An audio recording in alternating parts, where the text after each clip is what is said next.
Hicran, bilirsən, Hicran, otur. Otur yine. Ben sana deyirəm, otur, kes sesini. Sen kes sesini. Ben seni de tanıyıram.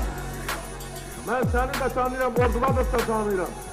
Orduların içinden senin kim adamlar çıksın, orduları bir buraya verdiler. Otur yerine. Yanacaksız, merfetsiz adamlar. Tatsız.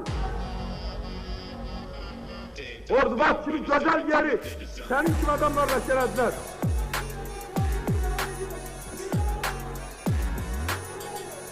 Otur yerine. Otur yerine. Sen...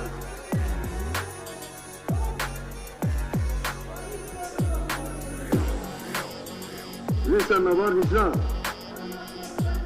Hicran! Hicran! Ordubadı ben senden de çok seviyorum.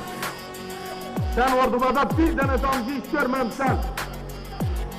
Ben Ordubada çok işler görmüşüm. Görmemişsen. Dağıtmışsan Ordubadı.